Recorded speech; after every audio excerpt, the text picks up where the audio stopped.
Dentro do mundo de One Piece, as Akuma no Mis desempenharam um papel fundamental para estabelecer um nível de poder no pré-time skip. E isso foi tão importante que conforme Luffy e seus amigos avançavam em sua jornada, usuários poderosos apareciam e eles precisavam superá-los para conseguir avançar. Chegou no ponto que não tinha mais o que frutas sozinhas pudessem fazer para impedi-los, e é por isso que surgiu o Haki. Contudo, enquanto Eiichiro Oda se preocupava em desenvolver a história principal, ideias passaram pela sua cabeça e em outros momentos ele criou poderes que não poderiam vir para o universo original. Nós chamamos isso de Akuma no Mis não canônicas, frutas que não existem no mangá e que seus poderes e influências não podem ser consideradas para a mudança no fluxo da história. Pensando nisso, eu quero lançar uma pergunta para vocês. Como seria se o Luffy tivesse comido Akuma no Mis não canônicas em One Piece? Parte 1, porque tem várias e a gente pode fazer uma série disso e não duraria 2 horas esse vídeo daqui. Contudo, para esse vídeo em específico, vamos abordar uma de cada tipo. Teremos a paramécia Guru Guru no Mi, a fruta do ouro, do Giro do tesouro, depois a Zoa mítica Bato Bato no Mi, modelo vampiro, do Patrick Redfield, e por último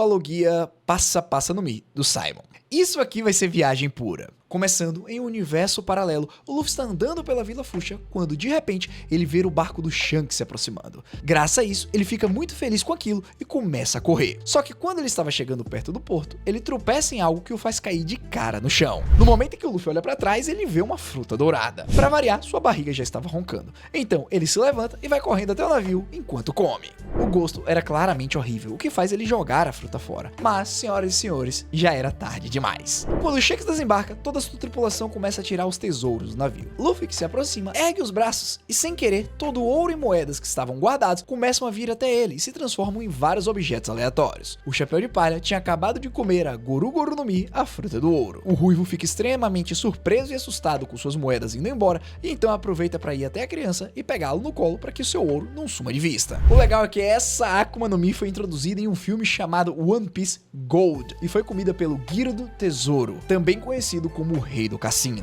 Acredito que seja a fruta perfeita para esse personagem. Só perderia para Nami, que se afundaria nos próprios tesouros se tivesse esses poderes. Afinal, essa Akuma no Mi paramécia dá ao usuário a capacidade de usar uma espécie de telecinese para manipular o ouro à vontade. Só que tem uma desvantagem absurda nesse poder, porque a pessoa não pode criar o ouro do nada. Então o uso das suas habilidades está ligada diretamente à quantidade desse minério presente no ambiente. Mas com ouro suficiente, a pessoa pode se envolver completamente e criar acessórios capazes de aumentar centenas de vezes o poder de ataque. Por mais que ela seja divertida, essa fruta talvez entraria no top piores frutas pro Luffy, pois durante os 10 anos que ele passou na Vila Fuchsia, Luffy não tinha ouro nem riqueza para treinar as suas habilidades, e até mesmo quando sai em suas aventuras, ele está 100% duro, só com alguns pedaços de carne nas suas costas, ou seja, ele afundaria contra o Lorde da Costa sem conseguir revidar. Mas partindo do princípio que o Shanks teria deixado um baú do tesouro com ele junto do Chapéu de Palha, talvez o Luffy tivesse a quantidade suficiente para revestir seus punhos em uma manopla de ouro com propriedades explosivas. Então, chegando no navio da Alvida, ele teria encontrado mais tesouros que usaria facilmente para derrotá-lo enquanto seguiria a viagem. Na base da marinha em Shellstown, Luffy usaria seu ouro para libertar o Zoro de longe e puxaria ele para perto, quando nesse momento vários marinheiros apareceriam e começaria uma grande luta. Só que com o espadachim livre, todos os Random seriam derrotados até que o Morgan's Mãos de Machado apareceria. Lá, o Chapéu de Palha usaria as riquezas presentes no local para afundar o capitão em ouro líquido e prendê-lo por lá. E sério, depois dessa luta, o Zoro viraria pro Luffy e perguntaria: "Mano, tu é ricaço, né? Me compra uma pinga, por favor." Avançando, eles vão para a hora digital, onde precisam lidar com o Bug, e nessa luta em específico, a Nami estava presente quando ver o Luffy usando seus poderes de ouro para vencer seus oponentes. Cara, só tenho que dizer uma coisa: foi amor à primeira vista. Não pelo Luffy, claro, mas sim pelos seus poderes. A Gata Ladra prontamente se dispôs a ajudá-lo se o Chapéu de Palha usar suas habilidades para sair recolhendo ouro por aí. Com a Nami no bando, é fácil pro Luffy conseguir um verdadeiro estoque do minério e com isso, o seu poder de luta aumenta muito. Tanto é que na Vila Syrup, ele se reveste com uma armadura para acabar com o Kuro. E de quebra, ele faz a mesma coisa com Don Krieg. Chegando em Arlong Park, Luffy está em um verdadeiro paraíso. Graças ao Tritão exigir impostos e monopolizar vários tipos de materiais, é como se o Chapéu de Palha fosse o Crocodile no meio do deserto. Ele gasta boa parte da fortuna ali presente para criar vários braços e pernas para macetar o Tritão. O coitado do Arlong construiu a própria cova sem perceber. E como nós acabamos de falar no Chichibukai da Areia, lá em Alabasta eles se encontrariam, mas eu não vejo o Luffy perdendo. Até mesmo quando o Croco fosse meter o seu gancho gancho no bucho do protagonista, ele encontraria uma camada de ouro embaixo e não passaria. E claro que a areia também não tem como desidratar esse minério, ou seja, só molhar e espancar o seu inimigo de todos os jeitos. Gente, pra falar a verdade, eu tô achando que essa fruta é muito melhor do que eu achava lá no início do vídeo. Com dinheiro suficiente ele pode fazer quase de tudo. E sim, eu sei que a gente tá pensando em um cenário perfeito, onde a Nami teria conseguido roubar todo mundo pro estoque do Luffy ficar grande o suficiente pra ele usar suas habilidades. Mas é assim que é divertido. Coitada do Bellamy que ia tomar um socão com punhos revestidos em ouro. E até mesmo contra o Enel, talvez existisse uma chance. Porque pensem comigo, o Luffy não é feito de ouro, ele apenas o manipula. E agora eu pergunto pra vocês, o que é que acontece com uma corrente elétrica que encontra um condutor no meio do caminho? Ela escolhe o caminho mais fácil com menos resistência. Usando o ouro, o Luffy pode criar vários condutores ao seu redor que fariam com que os raios do Enel fossem desviados e enviados para outro lugar. Usando esses condutores, daria para criar uma gaiola onde ele poderia até mesmo deixar o deus preso utilizando o conceito de gaiola de Faraday. Só que nós temos um problema. Caso ele cometesse um erro sequer, seria o seu fim. Então, se ele realmente conseguisse dar um jeito de passar pelo Enel, ele continuaria sem problemas da mesma maneira que ele fez originalmente, até que ele fosse derrotado pelo Katakuri ou pelo Kaido, eu imagino. Mas olha só que legal, caso ele chegasse em Marineford, ele usaria seus poderes para criar um gigante de ouro estilo robozão. Contudo, infelizmente, ele seria um alvo fácil para os almirantes, o que resultaria na sua derrota. Deixando a riqueza de lado, nós vamos para uma situação que, sinceramente, essa aqui é só inventando. Bora voltar lá pro início, novamente no capítulo 1, quando Luffy está no bar com a tripulação do Shanks. Enquanto todo mundo está se divertindo e comendo, o Chapéu de Palha olha pro lado e vê dois baús. Em um deles está a poderosa Hito Hito no Mi, modelo Deus do Sol Nika. E no outro, nós temos uma fruta diferente. Luffy, curioso, vai tentar dar uma olhada e quando percebe, tem uma coisa esquisita. Pra ele, não faz diferença. Comida é comida. Sabendo disso, ele bota essa fruta aqui pra dentro. Pra surpresa de um total de 0 pessoas, é óbvio que ele não comeu a fruta de Nika, e sim a outra. Logo depois da primeira mordida, o Chapéu de Palha se sente estranho e vai pedir ajuda pro Shanks. Quando o Ruivo olha, ele dá um pulo e pergunta o que diabos que acabou de acontecer. Em resposta, Luffy diz que está com sede, mas tentou beber água e não conseguiu. Shanks responde dizendo que enquanto a criança estiver naquela forma, ele vai precisar beber sangue. Afinal, a fruta que foi comida é a Bato Bato no Mi, modelo vampiro. Essa Akuma no Mi foi introduzida em um dos jogos da franquia, chamada One Piece Unlimited World Red, e foi comida por Patrick Redfield. Ela dá ao usuário a capacidade de se transformar em um vampiro, garantindo capacidades como voar,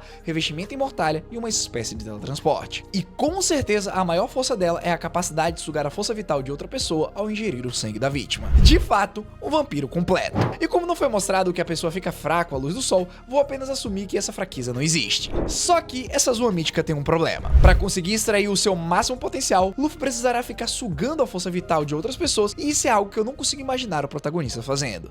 Então, mesmo que Ace e Sabo queiram ajudar o seu irmão dando um pouco do sangue todos os dias, vai chegar um momento em que o Chapéu de Palha ficará sozinho. Então, pensando nisso, eu vou mudar só um pouquinho a personalidade do protagonista para ver até onde ele chega com esse formato de vampirão. Ao sair em sua jornada, Luffy vai voando e a primeira coisa que ele faz é dar uma bela mordida no Lorde da Costa, fazendo o largatão envelhecer e morrer. Com a força vital de um dos reis dos mares, o Chapéu de Palha começa bem a sua jornada, até que ele vai passando direto pelo navio da Alvida e usa sua mortalha para destruí-lo. Como Luffy não liga muito para o que está acontecendo, ele bebe o sangue de todos os tripulantes que lá estão, inclusive o do Kobe. Porém, esse aí é poupado quando diz que é informações úteis para o Chapéu de Palha. E toda essa situação leva o Luffy para Shells Town, onde ele conhece o Zoro. Para salvar o espadachim, o protagonista se teleporta para trás do Morgans e apenas enfia suas garras nele, drenando toda a força que há no capitão. Ao ver aquela cena, o Solador se assusta e diz que se é para fazer um pacto com esse tipo de monstro, que seja em busca da força necessária para conquistar o título de melhor espadachim do mundo. Só que nós temos mais um problema aqui. Essa fruta não é para criança. Por mais que o Zoro tenha aceitado fazer parte do bando, eu não consigo imaginar uma situação onde a Nami e o Usopp aceitariam. Até porque o Luffy não é o mesmo que originalmente. Então, mesmo eles acabando com o Kuro e o Arlong, eles ficariam sem navegador e atirador. Mas calma, porque tem um lado bom. Nesse universo, os dois sobreviveriam. Então, meio que tipo, a Nami teria a oportunidade de viver com a sua irmã novamente e o Usopp se casaria com a Kaia. Continuando, sem a Nami já seria difícil o Sanji se interessar. E ao ver que o Luffy se alimenta de sangue de donzelas, ele tentaria lutar contra o Chapéu de Palha, o que acabaria fazendo com que ele não entrasse no bando. O resultado disso é que mesmo que o Zoro e o Luffy conseguissem chegar em Alabasta, o Crocodile ia acabar com a luta e fazer com que o sonho do protagonista de provar o sangue mais gostoso do mundo acabasse. E agora vocês podem me perguntar do porquê disso. Isso é bem simples. Certeza que o Chapéu de Palha tentaria usar sua habilidade de teletransporte para aparecer atrás do Croco e mordê-lo.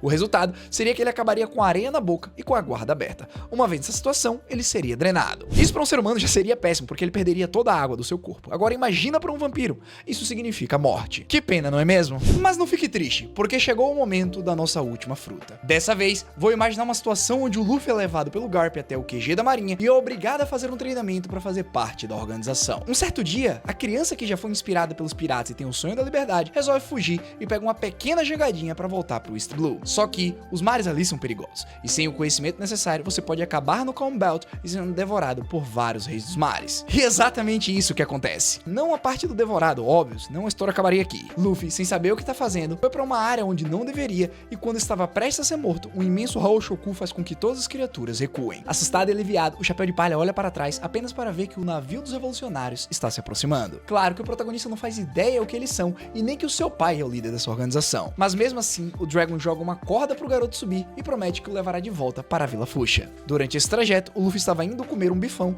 quando de repente pega uma fruta e a morde. E quando se dá conta, ele tá voando por aí sem querer, pois o seu peso é muito baixo. Afinal, ele acabou de comer a Passa Passa no Mi, a fruta do papel. Ela foi comida originalmente pelo Simon, que é um vilão de um jogo chamado One Piece The Great Hidden Treasures of the Nanatsu Islands. Essa Akuma no Mi é uma logia e dá ao usuário a capacidade de criar, controlar e se transformar em pedaços de papel. Para combate, ela pode até parecer inútil, mas eu prometo para vocês que ela é muito mais roubada do que parece. É possível usar o papel para cortar seus inimigos, assim como adicionar propriedades elementais a seus ataques. Ou seja, dá para usar papéis explosivos, venenosos ou alguns com capacidade de eletrocutar os inimigos.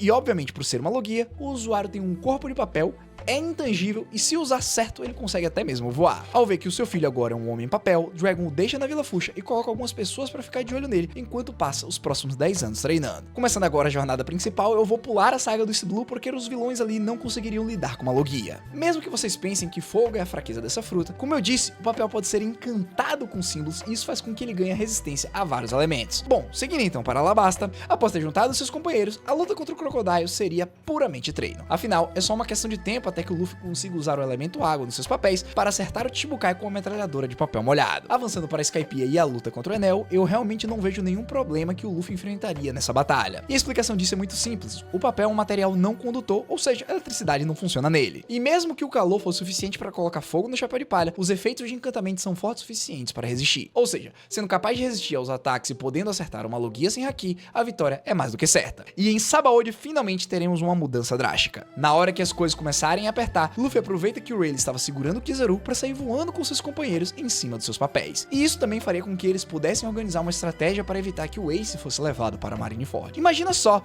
no momento em que o Punho de Fogo estivesse sendo transferido de Impel Down, um bando de piratas chegaria sobrevoando estilo Aladdin. Só que ao invés de um tapete, seria uma galera voando em cima de papel. E usando suas habilidades, o Chapéu de Palha poderia criar uma barreira para pegar o seu irmão e sair fora. Com isso, Marineford seria evitada, Barba Branca não morreria, Ace voltaria para casa e poderia se vingar do Teach lá na frente. Só que isso resultaria em um problema, pois os Chapéus de Palha ficariam cheios de si e decidiriam avançar para o Novo Mundo antes de treinar. Como ninguém ali sabe haki, no primeiro confronto que eles tivessem com alguém poderoso, tipo do Flamingo, eles seriam derrotados completamente. Mas, e se por um acaso eles conseguissem treinar o haki, eu realmente imagino eles chegando em Onigashima e o resultado lá dependeria apenas da quantidade de gente que estaria enfrentando o Kaido ao mesmo tempo. E em contrapartida, o resultado desse vídeo foi que o Luffy pôde experimentar poderes que não foram trazidos para o nosso mangá. E aí, o que você achou dessas frutas? Qual a sua favorita das três? Comenta aqui embaixo. E se quiser continuar assistindo a saga do Luffy em outros universos, se liga nessa playlist aqui, tem vários vídeos legais.